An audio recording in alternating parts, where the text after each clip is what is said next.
Best moral stories. ఒక చిన్న పల్లెటూరు ఉండేది. ఆ ఊరి చివరన రామయ్య, కాంతమ్మల ఒక చిన్న పూరి గుడిసె ఉండేది. వాళ్ళకొక్కగానొక్క కొడుకు రమేష్. రమేష్ కూలి పనులకి వెళ్తూ ఉంటాడు. అతని భార్య సుజాత. సుజాత అత్తామామలు ఎంత చెప్పినా తన పని తాను చేసుకుపోయే గుణవంతురాలు. ఆ గుడిసె ముందు సుజాత ఒక చిన్న బండి మీద బిర్యానీ అమ్ముకుంటోంది. వర్షాకాలం, సన్నగా చినుకులు పడుతున్నాయి. ఒకరోజు ఇంట్లో సుజాత పొయ్యి మీద పెద్ద పాత్రలో రొయ్యల బిర్యానీ వండుతోంది. అత్త కాంతమ్మ, మామ రామయ్య అక్కడే కూర్చొని ఆమెను తిడుతున్నారు.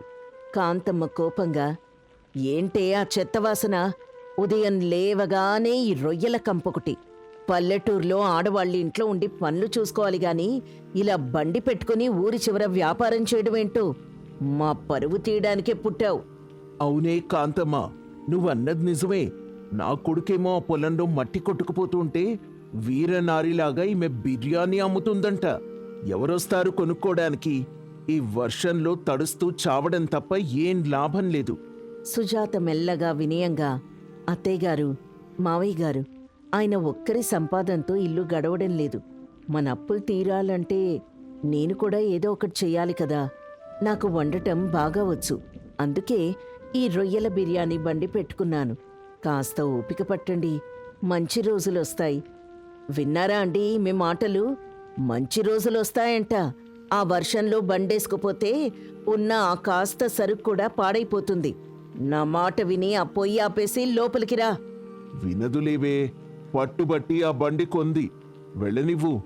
ఆ వానలో తడిసి ఆ సరుకంతా పాడైపోతే అప్పుడు బుద్ధొస్తుంది. సుజాత ఏం మాట్లాడకుండా బిర్యానీ వండడం పూర్తి చేసి పాత్రల్ని బండి మీదకి సర్దుకుంటుంది. ఆ రోజు మధ్యాహ్నం సమయంలో సన్నగా వర్షం పడుతోంది. సుజాత ఒక చెట్టు కింద తన బిర్యానీ బండి పెట్టుకుని నిలబడి ఉంది. వర్షానికెవ్వరూ రాకపోవడంతో ఆందోళనగా ఉంది. సుజాత తనలో తాను, వర్షమేమో ఆగట్లేదు, జనం ఎవ్వరూ బయటికి రాలేదు. ఈరోజు వండిందంతా వృధా అయిపోతుందా ఏంటి? దేవుడా, కనీసం సగం బిర్యానీ అయినా అమ్ముడుపోయేలా చూడు తండ్రి. ఇంట్లో వాళ్ళు నాపై మండిపడుతున్నారు. అప్పుడే పక్కింటి రాధ గొడుగు వేసుకొని అటుగా వస్తుంది. ఏమే సుజాత, ఈ వానలో ఎవరొస్తారే ఇక్కడికి కొనుక్కోడానికి? ఇంటికి పోక ఇక్కడే ఎందుకు నిలబడ్డావు? మీ అత్తమామలు మళ్ళీ గొడవ చేస్తున్నారా? ఏం చేయమంటావు రాధ? ఆస్తిపాస్తులు లేవు, అప్పులున్నాయి. నా భర్త కష్టానికి తోడుగా నేను కూడా నిలబడదామని ఈ బండి పెట్టాను. అత్తమామలకేమో ఇది అస్సలిష్టం లేదు. ఇంటికెళ్తే మళ్ళీ సూటిపోటి మాటలు. ఒక్కరైనా వస్తారేమో అని చూస్తున్నాను. నీ ధైర్యానికి మెచ్చుకోవాలి గాని వాతావరణం బాగలేదు. కనీసం ఆ గొడుగన్నా సరిగ్గా వేసుకో. ఏవైనా కావాలంటే చెప్పు, నేను సహాయం చేస్తాను. సరే, నేనింటికి పోతున్నాను. వాన ఎక్కువయ్యేలా ఉంది. జాగ్రత్త. సరే రాధా, నువ్వు జాగ్రత్తగా వెళ్ళు అనగాని రాధ వెళ్ళిపోతుంది. వర్షం కొద్దిగా పెరుగుతుంది. సుజాత తన చీర కొంగుతో తల కప్పుకొని ఆశగా ఎదురుచూస్తూ ఉంటుంది. ఆ సమయంలో ఒక వృద్ధుడు వణుకుతూ చిరిగిన బట్టలతో సుజాత బండి దగ్గరికి వస్తాడు. అతని ముఖంలో తీవ్రమైన ఆకలి కనిపిస్తుంది. అతను వాస్తవానికి వెంకయ్య అనే ఊరి పెద్ద మనిషి. ధనవంతుడు, కాని వేషం మార్చుకొని వచ్చాడు. వెంకయ్య వణుకుతూ నీరసంగా, అమ్మా, ఆకలి, కడుపులో పేగులు కాలిపోతున్నాయి తల్లి. ఏవైనా ఉంటే కాస్త పెట్టమ్మా. గొంతులో పచ్చి మంచినీళ్లు పడి 2 రోజులైంది. సుజాత జాలిగా చూస్తూ, అయ్యో పెద్దాయనా, ఈ వానలో అంతగా ఉనికిపోతున్నారు. ముందు ఈ చెట్టు కిందకి రండి, వానకి తడుస్తున్నారు. వెంకయ్య చెట్టు కిందకొచ్చి నిలబడుతూ, ఆ వాసన చూస్తుంటే ప్రాణం లేచొస్తోందమ్మా. ఏదైనా ఉంటే కొద్దిగా పెట్టు తల్లి, పుణ్యం ఉంటుంది. బిర్యానీ ఉంది పెద్దాయనా, రొయ్యల బిర్యానీ. నేను ప్లేట్లో పెడతాను, కూర్చొని తినండి అంటూ సుజాత ఒక ప్లేట్లో వేడివేడి రొయ్యల బిర్యానీ పెట్టి అతనికిస్తుంది. వెంకయ్య కంగారుగా బిర్యానీ అందుకుంటూ, అమ్మా, బిర్యానీ అంటే ఖరీదెక్కువ కదా. నా దగ్గర చిల్లి గవ్వ కూడా లేదు తల్లి. ఊరికే ఎందుకిస్తావు? నీ వ్యాపారం నష్టపోతుంది కదా. నాకేదైనా ముందు వండిన అన్నం ఉంటే పెట్టు చాలు. సుజాత నవ్వుతూ, డబ్బుల గురించి ఆలోచించకండి పెద్దాయనా. ముందు మీరు కడుపు నిండా తినండి. మీరంత ఆకలితో ఉంటే నేను డబ్బులు అడిగితే అది పాపం కదా. వ్యాపారం సంగతి దేవుడు చూసుకుంటాడు. ఈ వర్షంలో నా సరుకు అమ్ముడుపోకపోయినా ఒక ఆకలితో ఉన్న ప్రాణానికి నా చేత్తో ఇంత అన్నం పెట్టగలిగానన్న తృప్తి నాకు చాలు. తినండి. అది వినగానే వెంకయ్య కన్నీళ్లు తుడుచుకుంటూ బిర్యానీ తింటాడు. సుజాత అతనికి నీళ్ళిస్తుంది. వెంకయ్య తినడం పూర్తయిన తర్వాత, ఎంత రుచిగా ఉందమ్మా. నా కడుపు నిండింది తల్లి. నీకు మంచి జరుగుతుంది. భగవంతుడు నిన్ను చల్లగా చూస్తాడు. కానీ అమ్మా, ఈ వానలో నువ్వు ఇలా ఒక్కదానివే వ్యాపారం చేయడం ఎందుకు? నా పేరు సుజాత పెద్దాయన. మాది పేద కుటుంబం. నా భర్త కూలి పనికి వెళ్తాడు. అత్తమామలు ఇంట్లో ఉంటారు. అప్పులు తీర్చడానికి నేనే ఈ చిన్న వ్యాపారం మొదలుపెట్టాను. కానీ నా దురదృష్టం, వర్షాల వల్ల వ్యాపారం అస్సలు జరగడం లేదు. అత్తమామలు రోజూ తిడుతూనే ఉంటారు.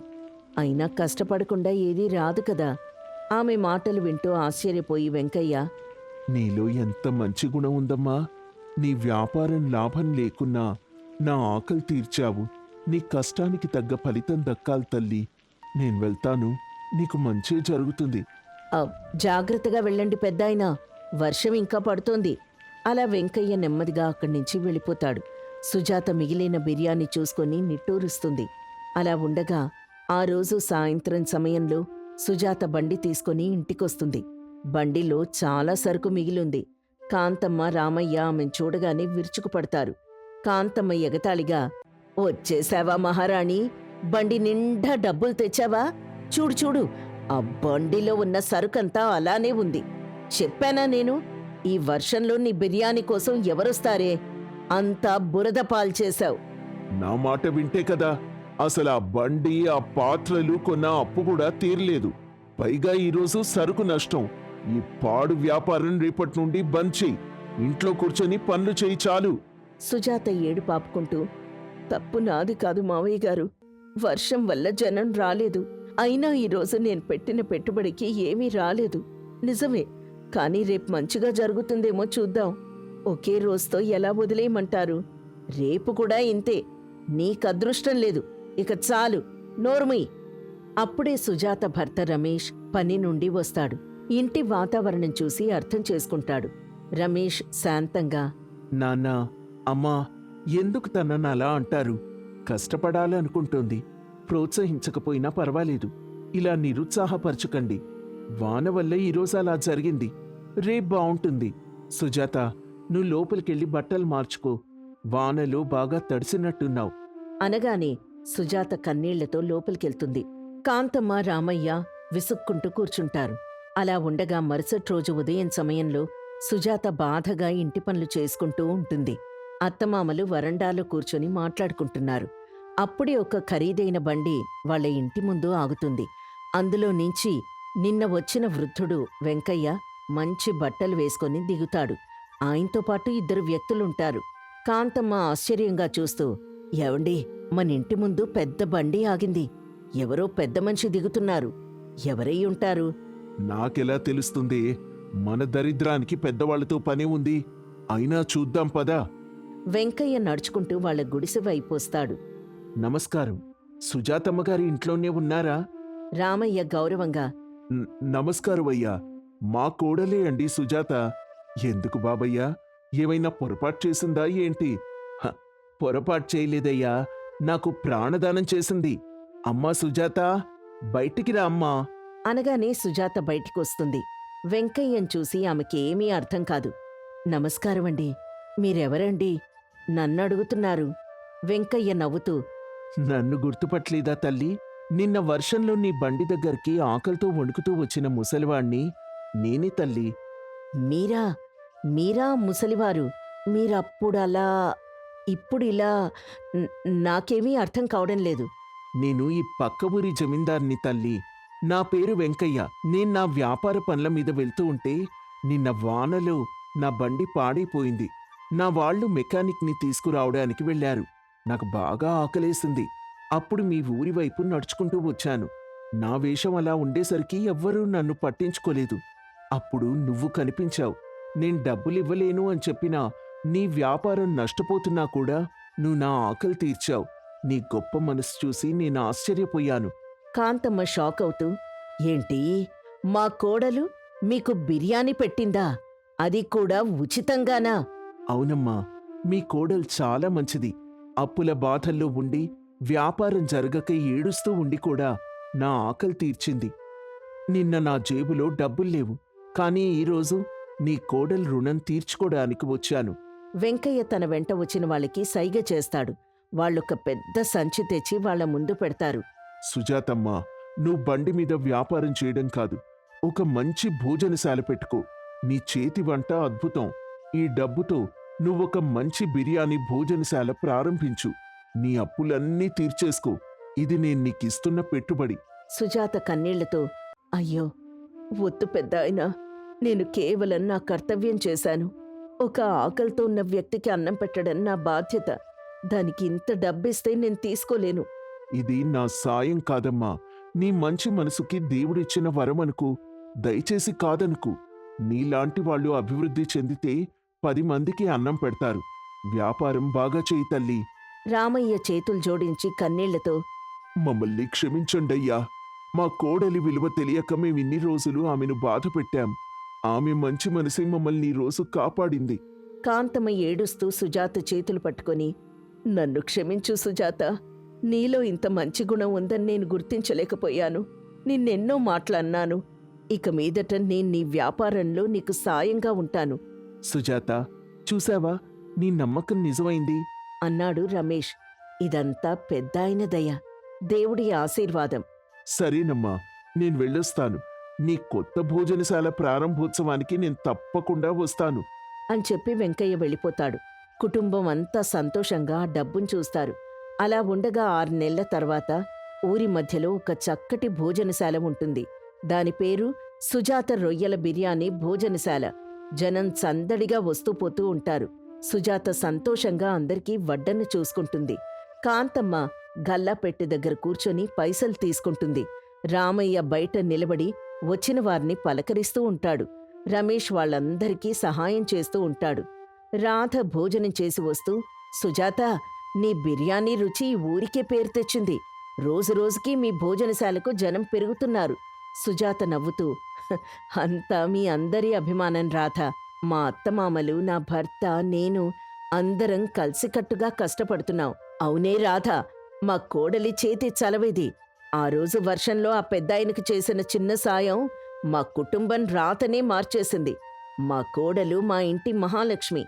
అవునవును, మంచి చేస్తే దేవుడు ఎప్పటికైనా మంచి చేస్తాడని మా కోడలు నిరూపించింది అంటూ అందరూ సంతోషంగా నవ్వుకుంటారు. భోజనశాల వినియోగదారులతో నిండిపోయి కళకళ్లాడుతూ ఉంటుంది. అలా ఆ రోజు వర్షంలో తన సొంత కష్టాన్ని కూడా లెక్క చేయకుండా ఆకలితో ఉన్న ఒక వృద్ధుడికి సుజాత చేసిన చిన్న సాయం ఆమె జీవితాన్ని మార్చేసింది. ఆమె దయకు, మంచి మనసుకు ప్రతిఫలంగా ఆమె వ్యాపారం అనూహ్యంగా అభివృద్ధి చెందింది. అత్తమామల మన్ననలు పొంది కుటుంబం అంతా కలిసికట్టుగా ఒక చిన్న భోజనశాలను స్థాపించి సుఖ సంతోషాలతో జీవనం సాగించారు. ఈ కథ వల్ల మనకు తెలిసే నీతేంటంటే, మనం చేసే చిన్న సాయం కూడా మనకు గొప్ప ప్రతిఫలాన్నిస్తుంది. నిస్వార్థంగా ఇతరులకు మేలు చేస్తే భగవంతుడు మనకెప్పుడూ తోడుగా ఉంటాడు. అనగనగా రామాపురం అనే ఊర్లో రాము, లక్ష్మి, కృష్ణ, రాధ అనే దంపతులు ఎదురెదురు ఇళ్లల్లో నివసిస్తూ ఉండేవారు. రాము, లక్ష్మి పొలంలో పనిచేస్తూ జీవనం సాగిస్తూ ఉంటారు. రాధ, కృష్ణ ఇంట్లోనే ఏ పని చేయకుండా ఖాళీగా ఉంటారు. ఒకరోజు సాయంత్రం పొలం నుంచి వచ్చిన లక్ష్మి, ఇదిగో రాధ, ఏంటి మీ ఆయన ఎప్పుడూ ఇంట్లోనే ఉంటాడు? ఏదైనా పనికి వెళ్ళమని చెప్పొచ్చు కదా. నిన్ను చూస్తే నాకు జాలేస్తుంది. నెల తిరిగేసరికి నీ ఖర్చులు ఎలా దాటుకుంటూ వస్తున్నావో ఏమో. అదే నా బాధంతా వదినా. వాళ్ళ అమ్మగారు చెప్పి చెప్పి స్వర్గస్థులయ్యారు. నేను చెప్పిన మాట వినేవాడే అయితే నాకెందుకిన్ని తిప్పలు? ఇంట్లో అన్ని పనులు చేసుకుని కూలీకి వెళ్ళి 4 రాళ్లు సంపాదిస్తున్నాను. అలా దాంతో నెట్టుకుంటూ వస్తున్నాను వదినా. లేదు రాధా, మీ ఆయనకి నువ్వు గట్టిగా చెప్పు. లేదంటే పిల్లలకి, వాళ్ళ చదువులకి రోజురోజుకి ఖర్చులు పెరుగుతూ వస్తూ ఉంటాయి. నువ్విప్పుడైనా తొందరపడకపోతే ఇంకా సోమరితనంతో ఏ పని చెయ్యడు. అదే వదినా, నేను తనని ఏదో పని చేసుకునేలా ఒప్పించి చూస్తాను. ఇంతకీ మీ పొలం పనులు అవుతున్నాయా? ఎంతవరకు వచ్చింది? అంతా బాగానే జరుగుతోందా? పొలం పని అంటే ఏముంది, ప్రస్తుతానికి పదును ఉండడం వల్ల విత్తనాలు వేశాం. వర్షం కోసం ఎదురు చూస్తున్నాం. వర్షం పడితే రైతులందరూ ఎంత సంతోషంగా ఉంటారు. లేదంటే నీరు పెట్టాల్సొస్తుంది. ఆ సరే రాధా, పొలం నుండి వచ్చి ఇక్కడే ఉండిపోయాను. మీ అన్నయ్య కూడా వచ్చే వేళయింది. ఇంట్లో పనిచేసుకోవాలి. మళ్ళీ ఎప్పుడైనా కలుద్దాంలే. సరే వదినా, నువ్వు చెప్పిన విషయంపైన ఆలోచించి ఏదో ఒకటి చేయమని మా ఆయన్ని ప్రోత్సహిస్తాను. నాకు మా అమ్మలాగా మంచి విషయాలు చెబుతూ ఉంటావు. అందుకే నువ్వంటే నాకు చాలా ఇష్టం వదినా. సరి వెళ్ళు, అన్నయ్య వచ్చే సమయం అయింది. అలా రాధ లక్ష్మితో మాట్లాడిన వెంటనే తన ఇంటికి వెళ్తుంది. ఏవి రాధా, ఇంతసేపు ఎక్కడికి వెళ్ళావు? చాలా సమయం నుంచి నీకోసమే చూస్తున్నాను. అయినా ఇంట్లో ఉండకుండా బయట నీకేం పనే? హా? నాకు సమయానికి భోజనం నీరు ఎవరు అందిస్తారు? హా? ఏంటండి మీరు? నేను లేకపోతే అడుగు కూడా కదిపేటట్టు లేరే. మీ కాళ్ల దగ్గరికి అన్నీ రావాలంటే ఎలాగండి? నా ఒక్కదాని సంపాదనతో ఇల్లు గడవడం కష్టం అవుతోంది. మీరు కూడా ఏదైనా పని చెయ్యొచ్చు కదా. ఏం పని చేయమంటావు? హా? నాకా పొలం పనులు రావు. ఈ పల్లెటూర్లో అంతకన్నా ఇంకేం పనులుంటాయి చెప్పు? చూడు రాధా, నాకు మాత్రం ఏదో ఒకటి చెయ్యాలని ఉండదా చెప్పు? అవునండి, దీనికి పరిష్కారం మీరే వెతుక్కోవాలి. మీ మనసుకు నచ్చిన పని చేస్తే కష్టంగా ఉండదు. ఇష్టంగా చేస్తారు కనుక మీకు సంతృప్తి ఉంటుంది. సరే రాధా, నువ్వు చెప్పావు కదా, ఆలోచిస్తాన్లే. ఆ వంటగదిలోకి వెళ్ళి కాస్త మంచినీళ్లు తీసుకురా. ఈలోగా నా బుర్రకి పదును పెట్టే కార్యక్రమంలో ఉంటాను. ఉమ్, సరిపోయింది. అటు తిప్పి ఇటు తిప్పి మళ్ళీ కథ మొదటికే వచ్చింది. దేవుడా, నాకింక నువ్వే దిక్కు తండ్రి. మా ఆయన్ని నువ్వే దారిలో పెట్టాలి అనుకుంటూ వంటగదిలో నుంచి మంచినీళ్లు తెస్తూ ఉంటే బయట నుండి ఒక వ్యాపారి, వేడివేడి పకోడీలు బజ్జీలు అన్నీ మా వద్ద ఉన్నాయి. రండి బాబూ రండి, రుచికరమైన బజ్జీలు తినండి. వేడివేడిగా ఉన్నాయి. రండమ్మలు, అక్కలు, చెల్లెమ్మలు అందరూ వచ్చి కొనుక్కొని తినండి. చాలా బావుంటాయి. ఒక్కసారి రుచి చూశారంటే మీరు వదలమన్నా వదలరు. అంత బావుంటాయి మా బజ్జీలు పకోడీలు. రండి రండి, త్వరపడండి. "ఉమ్, ఈ చల్లని వాతావరణంలో వేడివేడి బజ్జీలు తింటే చాలా బావుంటుంది. కానీ ఏం లాభం? డబ్బుని వృధాగా ఖర్చు పెట్టలేం కదా. ఈసారి కొద్దులే. ఈ వ్యాపారి మళ్ళీ రాకుండా ఉంటాడా ఏంటి? ఏమండి, ఇదిగోండి మంచినీళ్ళు." అది విన్న కృష్ణ, సర్లే కాని ఇలా కూర్చోవే. నాకు ఆలోచన తట్టింది. నాకు పొలం పనైతే రాదు కాని మనమెందుకు ఆ వ్యాపారి మాదిరిగా వేడివేడిగా చల్ల పునుగులు చేయకూడదు? నేను చాలా రుచికరంగా చేస్తాను కదా. ఆ విషయం నీకు కూడా తెలుసు. మనమెందుకు ఆ వ్యాపారం చేయకూడదు? ఎలాగో ఇప్పుడు వర్షాకాలం. ఈ వర్షానికి చల్లని గాలులకు ఎవరికైనా తినాలనిపిస్తుంది. ఏమంటావ్? ఓహో, చాలా మంచి ఉపాయం తట్టిందండి మీకు. మీరు పనిచేయడానికి ఆలోచన చేశారు కదా. నాకదే 10,000. మీరేం చేస్తానన్నా నేను మీకు సహాయం చేస్తానండి. సరే అయితే ఒక మంచి రోజు చూసి వ్యాపారం వెంటనే మొదలు పెడదాం. ఇంకా మన వ్యాపారం బాగా జరిగితే నీకే లోటు రాకుండా నేను చూసుకుంటాను. ఇన్నాళ్ళు నిన్నెంతో ఇబ్బంది పెట్టాను రాధా. అలా రాధ, కృష్ణ ఇద్దరూ మంచి రోజు చూసుకుని చల్ల పునుగుల వ్యాపారం మొదలు పెడతారు. ఒకరోజు వర్షం బాగా కురవడం మొదలవుతుంది. ఏమండి, వర్షం కురవడం మొదలైంది. నాకు చాలా సంతోషంగా ఉంది. ఎన్నాళ్ల నుంచి ఎదురు చూస్తే ఈ రోజుకి పడింది. ఇక మనం పొలానికి నీరు పెట్టే పని ఉండదనుకుంటా అంది లక్ష్మి. అప్పుడు రాము, అవును లక్ష్మి, కాని పొలానికి మందులు వేసే పనుంది. అది చూసుకొని వస్తాను. నువ్వింట్లో జాగ్రత్తగా ఉండు. రాము పొలానికి వెళ్తాడు. ఇంతలో వర్షం జోరుగా కురవడం మొదలైంది. ఇదిగో రాధా, నేను పొయ్యి వెలిగించాను. నువ్వు చక్కగా ఉల్లిపాయ, పచ్చిమిర్చి, అల్లం, కరివేపాకు అన్నీ చిన్నగా తరిగి పాత్రలో వేయి. అందరికీ రుచికరమైన పునుగులు వేసేస్తున్నా. సరేనండి. నేను మన మొదటి రోజు వ్యాపారం చాలా బాగా జరగాలని ఆ దేవుణ్ణి ప్రార్థించాను. మొదటి పునుగు వేయండి, మనకంతా మంచే జరుగు. కృష్ణ పునుగులు వేయడం మొదలు పెడతాడు. ఆ చల్లని వాతావరణానికి ప్రతి వీధికి ఆ ఘుమఘుమలు చేరుకుంటాయి. పొలానికి వెళ్లిన రాము తిరిగొచ్చిన సమయంలో పునుగుల బండిని చూసి, రే కృష్ణ, కొత్తగా వ్యాపారం మొదలు పెట్టావా? చెప్పనే లేదే. పోన్లే, బ్రతకడానికి నీ దారి నువ్వు వెతుక్కున్నందుకు నాకు చాలా సంతోషంగా ఉంది. ఇంక నీ పునుగుల వాసనైతే మా పొలం వరకు వచ్చింది తెలుసా?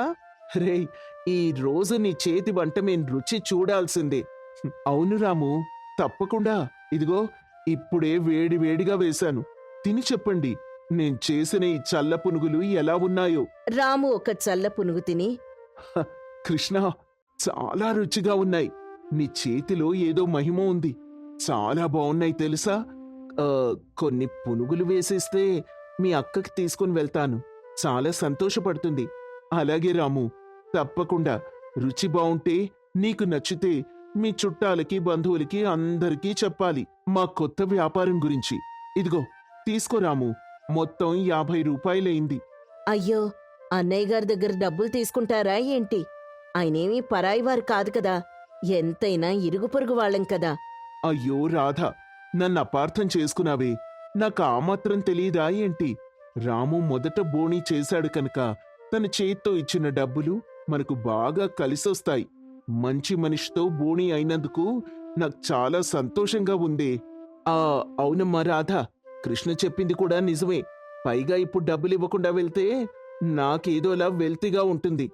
మీ వ్యాపారం బాగా జరగాలని కోరుకుంటూ మంచి మనసుతో ఇస్తున్నాను కనుక తీసుకున్నా తప్పులేదులే. అలా రాము డబ్బులిచ్చి పునుగులు తీసుకుని ఇంటికి వెళ్లి లక్ష్మికి ఆ విషయం చెప్పగానే ఎంతో సంతోషపడింది. వీధి వీధంతా ఘుమఘుమలు రావడంతో క్షణాల్లో జనాలు పెరిగి ఆ రోజు వ్యాపారం చాలా బాగా జరిగింది. మరుసటి రోజు సాయంత్రం మళ్లీ వ్యాపారం మొదలుపెట్టారు. ఏమండి, వర్షం జోరుగా కురుస్తుంది. నాకెందుకో సందేహంగా ఉంది. మనం వేసిన చల్ల పునుగులు కొనడానికి ఎవరైనా వస్తారా అని. అదేం లేదులే రాధ, వర్షం ఆగిపోతుందిలే.